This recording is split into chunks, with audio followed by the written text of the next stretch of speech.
Welcome, everyone, to another edition of Stepping Up to the Plate. So glad you could join us. I'm your host, Michael Vega, ready to navigate our way through another scintillating half hour of sports talk. Here with my main man, Al Prizzuti. Al, thanks for being here once again. You know, as we sit here, the World Series we thought was maybe at a tipping point with the Dodgers up 3-0 and the Yankees looking like they were on their way to getting swept. And lo and behold, the Yankees showed some life, you know, in Game 4 and extending it to a Game 5. So there will be more baseball, World Series baseball at Yankee Stadium. Whether or not the series shifts back to Los Angeles for a Game 6 is yet to be decided. But what a Game 4 it was for the Yankees, who were facing elimination and looking like very much like they were going to get swept. And it's funny how baseball karma comes back to revisit them, because if you recall, Al, here in the 20th anniversary of the comeback that we're celebrating here in Boston, with the reversal of an 0-3 deficit against the Yankees, no less, in the ALCS, how the Red Sox miraculously pulled that, turned it around, and then wound up winning the World Series, ending the curse here in Boston. And unbelievable. Now the Yankees are saying, hey, it happened to us. Why can't it happen for us? You know, they're playing the Dodgers, though. A better team. Wow. You know, it was interesting. I watched some of that game because we'll get into the Bruins later. That wasn't even a game to watch. Right. But, you know, the Grand Slam, it's amazing what a Grand Slam will do, though. I mean, they were trailing at that time, the Yankees, and he hits a Grand Slam, and all of a sudden it's 5-2. Right. And 4-2. It was 4-2. Because they were down 2-0, right? I think it was 2-1. Was it 2-1? Okay. I think it was 5-2. And then what happened was the Dodgers came back 5-4. Yeah. Then the Yankees got another home run and made it 6-4. Gleyber Torres with a 3-run homer. Yeah. So and the later part of the game, you know, I figured the Yanks would win it. I didn't think they would get swept.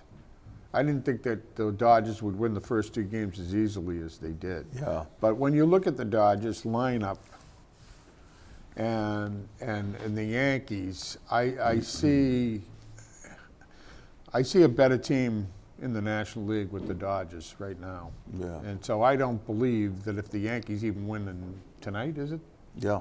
Tonight, that they can come back 4 games against the Dodgers. I just don't see it. Well, no one thought, Al, that it could be done back in 2004. Yeah, but that when the Red Sox were down to their last 3 outs. Yeah.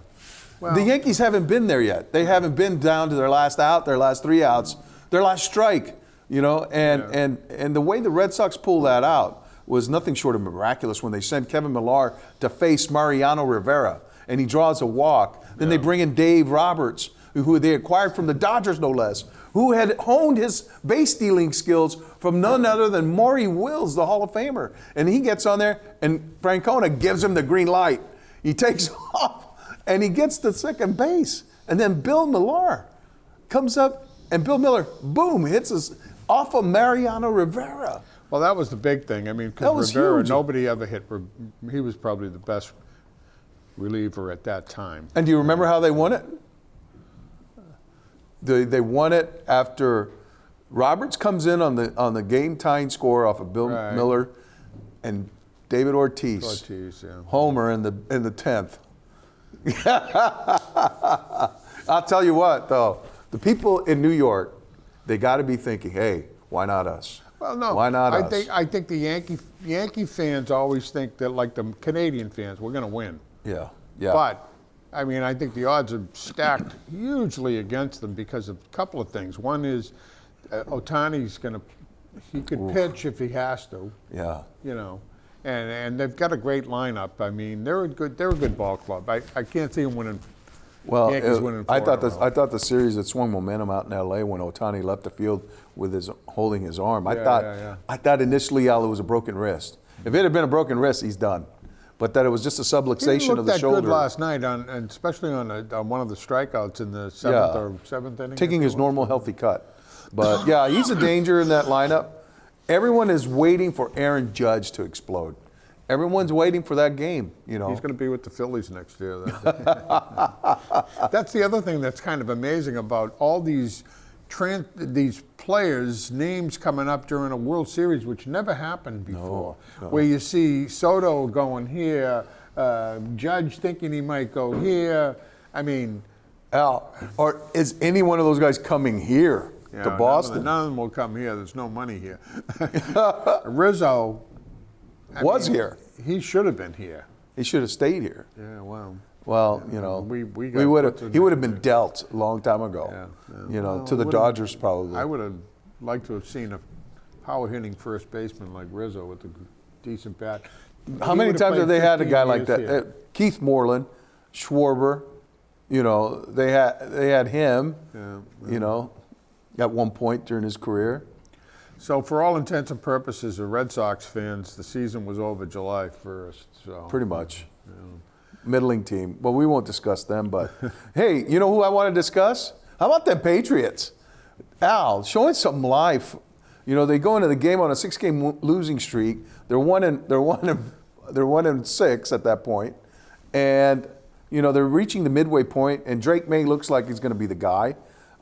He had a very promising start in this home game against the Jets, and all of a sudden, the calamitous turn of events, he gets hit in the back of the head.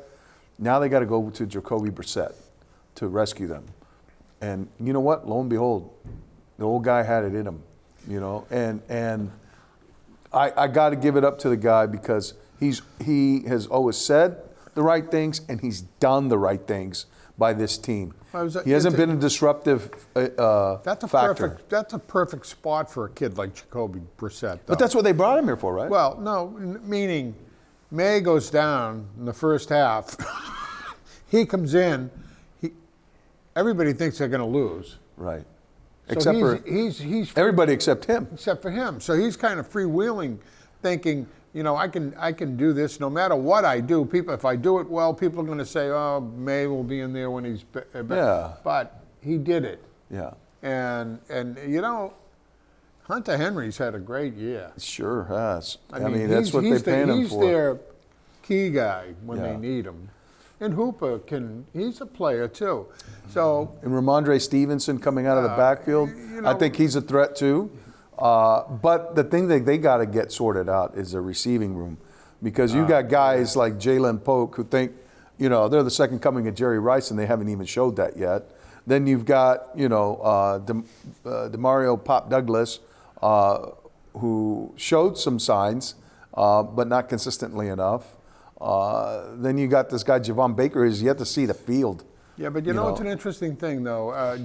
Why I think May is the answer for this team. When they interview him, they asked him about Polk, and he said, "You know what?" He said, "We have a connection. We've had a connection in preseason, and in practice." Yeah. He said, "It's going to come." Yeah. So a kid like Polk's going to be sitting back saying, "All I get all of this is negative," and here's the guy that's running the show, so to speak, says we have a connection. And I think that's a good thing. I think the team likes this kid. I think they see him as a leader. No doubt. But I think they also like Jacoby Brissett. Well, did you see when he led that game-winning drive, the go-ahead drive, the reception he got on the sideline? You know, and the look on his face was priceless, because it was one of gratitude, I think, in that people were, you know, going up to him and giving his proper respect, because that guy pulled Al. 3rd and long, game's on the line, he drops back, no one is open. He takes off, gets the first down. Mm-hmm. You know, we all forget, he can run too. Oh, he's more, mobile. That's what he's better at. He's more physical than he is a passing quarterback. But you know what? He did what he had to do. Unfortunately, the Patriots are underdogs against the 1-6 Tennessee team. Yeah. It's in Tennessee. Well, that's probably the reason. But I mean, even so they could go in and win 2 in a row, and then I think there'll be a what do you call it, a ticker tape parade. A duck boat parade? Yeah. So. Are you planning one? Will you be there, Al? No, I will not. You'll be the only one at Foxborough on Route 1, waving your Patriots flag. It's amazing, though, the shift that people have, you know, when they were 1-6, if they had lost that game to the Jets, I mean, people would have went ballistic. When they win, now all of a sudden there's like this ray of hope. There were internet reports that Gerard Mayo was on his way out this week, that he was going to be gone, and like, never happened. Never happened. No. Kraft won't let him go if the Patriots lose for 5 more years and 5 games in 5 years. Yeah. He's here until he dies. You know what, though? I initially thought, Al, they should have brought in Mike Vrabel. No. When they inducted him into the Patriots Hall of Fame, I sat there and I go, there's your next Patriots coach right there. That guy, because you know who was enamored of him? Bob Kraft. Mm-hmm. But Bob Kraft had made, I guess, made the miscalculation that he needed to keep Gerard Mayo. I think with Mayo, if I look at it, and I'm trust me, I'm not an expert, but what I think he could have done better, Mayo, was get better guys around him. He's figuring that out now. He's probably figuring that out now. But and you know what, though? A lot of guys that never been in those positions. Well, and neither has Mayo, right? That's what I'm saying. Yeah, and then he's figuring this out as he goes. And so we got to give him, I guess, a little bit of latitude. Show him a little grace that, you know, this guy's trying. He's trying to turn around a situation. He seems like a nice, you know, he seems like a nice guy. Straight shooter, you know. He is. And the thing is that he realizes what he has in that locker room too. You know, the deficiencies that team has along the front of that offensive line, how they're trying to plug holes right now. And they're trying to keep their quarterback upright and their offense moving forward. Well, they got a couple of key players that aren't there. I mean, Barrymore hurts them not being in there. Andrews hurts them not being in there. They got a couple of key guys that aren't in that lineup. Yeah. And, you know, Jabril Peppers was a guy on the safety in the back end who, like, solidified, and he's gone for the foreseeable future. But, you know, it enables younger guys to step up. You know, we're seeing Christian Gonzalez. He's getting tested. You know, we're seeing a lot of guys, the younger guys. They traded Josh Uche, you know, to Kansas City. For nothing. You know what? Better nothing. You know, better to get a pick than nothing. Wow. Yeah. Yeah, it took a little. And it's funny how everyone here was couching it. Well, we're getting a 6th-round draft pick, and remember who was the greatest 6th-round draft pick here. Yeah, well, it's not the same thing. You know, not the same. You're not going to find a Hall of Fame quarterbacks don't grow on trees or fall their way down to the 6th round, you know. But at any rate, Patriots now going to Tennessee, play the Nashville, the Tennessee Titans. Look, if they play Tennessee, and they're both, one's 1-6 and the other one's 2-6. Right. If they go in and play a good game, and lose, people aren't going to get. If they go in and lose 36-7 or something like that, then everybody's going to go, the Jets game was the anomaly. They should have lost that. They would be 1-8. Yeah. And then they'd get first pick, and, you know, this is what everybody will talk about. So, well, who's the pick? What are they going to pick? Well, that's the other thing. A receiver? Finally, they're going to go get a receiver? Draft picks to me are dice rolls. Yeah, they are, Al. Sometimes. I mean, that's the thing. You got to vet these guys, and you got to understand what it is that you need. What conference they're coming from, what they've been up against. Who they played. Who they played. I mean, it's... You know, all of that. It's like character too. You know, you gotta really do your due diligence in vetting your candidate, the guy that you're going to spend millions of dollars on eventually. I think they did a great job in Drake May, getting him. I think they did a good job there. They did not do a good job when they went after N'Keal Harry in a year where they could have had Deebo Samuel, they could have had A.J. Brown, they could have had DK Metcalf. Well, they've never. You could have had 2 of those 3 guys. But they've never done a good job on that side, and so we'll see what the future holds there. But you know what? Look at, we just talked about this. Depends on who you're playing. I mean, to beat the Jets, the Jets right now look like the team that's falling apart. Yeah.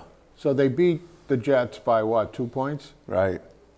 I mean, it's no Herculean win. Yeah. Let me put it that way. Had they beat San Francisco or Kansas City, that's a different.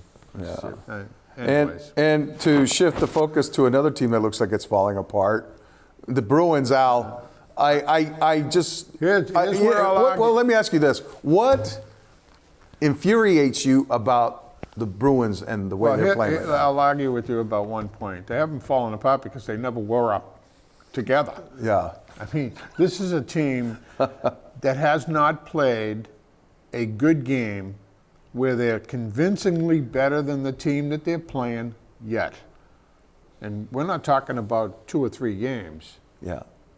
You got to see it over a larger sample size. They have not. I mean, they could have lost to Toronto. They beat Toronto in overtime. Well, they could have lost that because that was the best game they played. That I was going to say.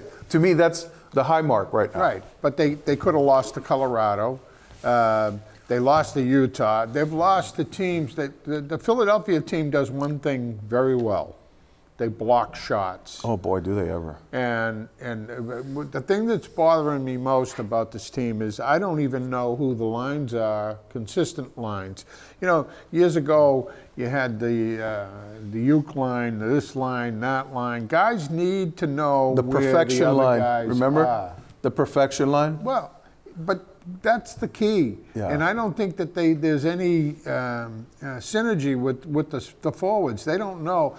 Pavel Zacha knows where Pasternak's going to be. Right. Okay, those two guys got to be together. Right. I'm not sure that the guys that they brought in, Lindholm for one, is comfortable yet. Right. So I'll give the Bruins some leeway, meaning they might gel a little later than everybody would have thought. Okay, but what's alarming to me is over the last few years how they can't get out of the zone, how their power play stinks. Oh, Al. Amen, amen, and amen to that. There's another amen here. Yeah. They can't win at home anymore. Then everybody used to come into the Garden and say, you know what, this isn't a good place to play. Yeah. And now the guys are coming in saying, first of all, they give up the first goal, I think, every game. Yeah. So now Philly's over there, played the first period 0-0, come out, score a goal. And the ice is tilted in their favor now. Well, now they said, you know what, we'll just stuff them. Yeah. And Peterson said it really well last night, though. Yeah. I mean, I don't know if you watched the post game. No, I didn't. I went straight to the World Series. What he said was, and it's kind of interesting, as Philadelphia caves in like this in their defensive zone, the Bruins are on offense, the Bruins seem to pull out. Yes. And there's never anybody here. Attacking the net. Yeah. Because Philly won't let you in, but secondly, they just keep going around and around the outside. Well, you can't score out there. Yes, Al. That was my biggest frustration. I kept saying, why are you rimming it around? Someone's got to go attack the net. Well, there's 2 problems with this thing is the Bruins have only one goal scorer, and that's Pasta. And if I'm playing against the Bruins, I am pushing him as far out as I can possibly do. Yeah. And I know on a power play that it's going to go down, over to him. So they cover him. They cut have off the passing lane. lane. Side. The goaltender now covers the post on this side. And they cut off the passing lanes. And there's nobody ever in the middle. Now, the guy who scored the goal, I mean, the Bruins had 3 guys floating by him. 3. Yes. Nobody even picked him up. Yeah. He rifled. That was a rifle. And look at Korpisalo played a great game last night. He made a couple of great saves. Yeah. They could have been down 4-0. Were not for him at one point. He made 3 spectacular saves. The kick out. Yeah. Oh, the first one he made a save on, and the second one where the guy had an open net, a little low, he shot it into his pads, but he was there. Yeah. He went across the net. So you can't blame Korpisalo. Now, they got to go down and play. With the Cat? No. Oh, no, yeah. They're going out down to play North Carolina. North Carolina, the Hurricanes, and then they come back to play the Hurricanes. Then they play Philadelphia in Philadelphia. Correct. Then they have to come back and play on Sunday night. They play the Kraken here. Now, that's a tough stretch, Al. Well, they could lose to Carolina. They could lose. They gotta beat Philadelphia. They have to beat Philly and Philly because they're gonna play a tough Seattle team coming back at home. But they could lose all 3. Correct. And if they do, then you're going to see Montgomery change his lines again. What's going to happen is, well, the Bruins are going to look and say, Monty came in and picked up. Who's the coach that they let go? His name again, the one that went to Vegas. Cassidy. Cassidy. He picked up Cassidy's team, and did some good things, and Right. they scored. But those were the guys that it was Bergeron, Krejci. Marchand. He had a great team. Yes. So he was coaching. Now They won the President's Cup. Now what he's really doing is looking and saying, we got rid of some guys, we brought in some new guys, and how do I blend this thing so that this is a team? Right. Doesn't seem to be able to do that right now. Yeah. The guy that's the defensive, Sacco, could be the next head coach here. Well, it's weird because you saw him at odds, it seemed like, in that game against the Maple Leafs with Marchand. Well, that was, now, trust me, Marchand's been a professional about this whole thing.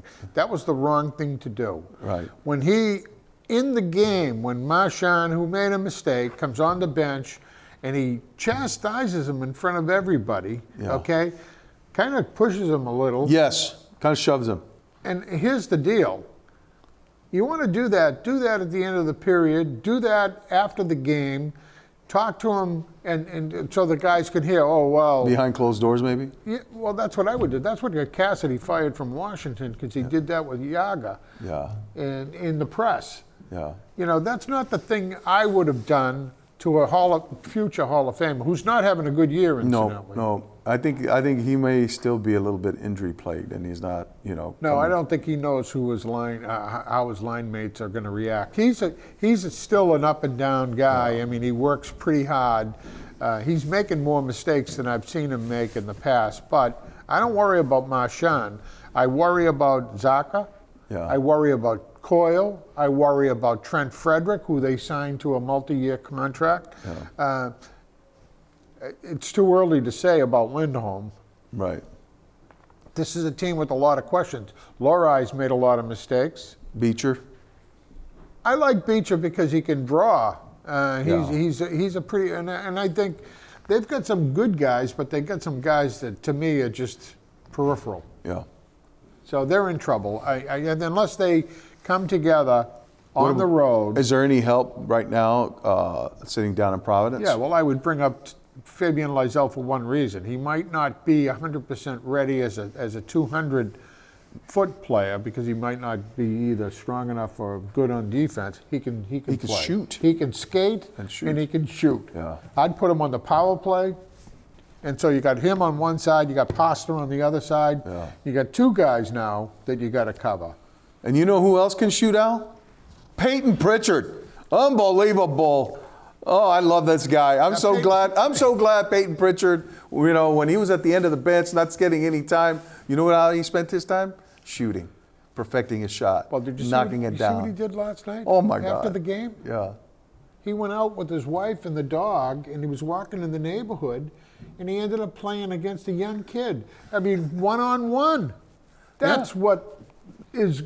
People look at that, and I look at that and say, that's what these guys should be doing. They're going out and their outreach in the neighborhood. Yeah. I mean, but you know all, what? He'd be but a that's star Peyton Pritchard, man. Because you know what? He is a competitor. If you challenge him, he's going to say, okay, let's go. Well, and he's hot on a three-pointer, though, and it's almost a gimme. Oh, my God. It's unbelievable. He should shoot one from the north end once and see if it'll go in. Practically did the other night. And he made it now. He hit one from like way beyond the half court. He made it, and they discounted it because it left his hand right with time expired. But let me tell you, the Celtics are the reason that we at least have a little hope for the fall and the winter. I don't see them losing a game. Oh, my God, Al. When they lose, it's going to be like when Ted didn't get a hit. Right? I mean, but the thing is that right now they're just mowing down everyone in front of them in the East. Well, Brown had 30. Peyton Pritchard had, 28? Yeah. Tatum's had 37 twice. So it's any one of those guys that can fill it up. And, Al, they still have Kristaps Porzingis waiting in the wings. I know. But the thing that's interesting, though, is not enough credit is going to Missoula. Wow, really? Really. I mean, look at this kid come in. Yeah. Nobody even knew who he was. Right. I thought you were down on him last year at one point. No, I was never down on him. Okay. I just didn't know who he was. And I look and I say, he says the right things. Yeah. And I think the players just go, you know what? It's not him. They believe in him. Well, it's not him, meaning I did this. This is why the team is winning. No, yeah, He always it's comes the out process, and says, his Jason process. Tatum Yeah. can do anything. He's the best. This one's good. I don't worry about him. He says all the right things. I think he's good for this team. I think what he is a really good tactician of the game, because he knows how to push buttons in the middle of a game. He knows how to, turn a team on its ear. And then if there's ever and here's the thing that I really like what he said. He goes, you know what? I'm waiting for that moment where we face adversity. Yeah. Because you know what? Those are teaching moments. Those are teachable moments. Those are moments that reveal character of the team, and he's waiting for that. And you know what? He loves putting his team in uncomfortable situations. Well, even with the Tatum controversy, everybody said, well, what did you think about this? And he said, you know what? I think it helps Tatum. Yeah. What happened, because it makes him a better player. Stronger. Yeah. And he's going to come out and he could what? end up being an Boy, MVP. oh my God. I mean, he's on that track right now. Who's better than him? He was the player of the week. Oh my God. That's outrage, I mean, it's fun to watch. I think it was Barkley or somebody who said this is the best team he's ever seen. Yeah. They don't look like they can lose right now.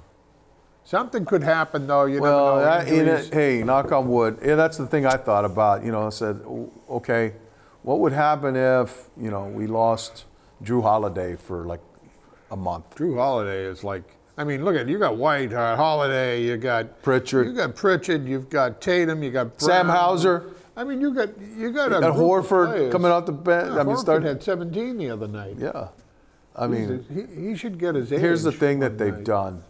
Yeah, here's the thing that the Celtics have done that has kind of separated them. They've become a deadly three-point shooting team. They get so much separation over their opponents with their three-point shooting, and they force you to play their tempo. They force you to play at their. And then the other thing that they do is they lock you down on defense. They lock you down, and I think that's where Mazzulla's effect has been. I'll make a prediction. The only way that this team will lose is because they shoot so many threes that one night they're not going to hit them. Auerbach used to say, keep shooting even if you miss, because ultimately it will count. They'll fall. But they're shooting threes like 30 a game, and 25 of them are going in. One of these days, it's like the Knicks that first night. They were shell shocked. Oh. They were shell shocked by the number of threes that went in, the number of threes that went up, and the number of threes that went in, and left them shell shocked. But yeah, I'm with you, Al. I don't see them losing anytime soon. Well, they got they got a big game coming up. They got 2 against the Pacers. I know that. Yeah. And they're going out to Milwaukee. They played Milwaukee already and beat them. All right. All righty, everybody. Well, that does it for us. We hope you enjoyed this scintillating sports talk, and we hope that you have a great time and enjoy this beautiful fall weather. All righty, everybody. Take care. We'll see you next time here on Stepping Up to the Plate.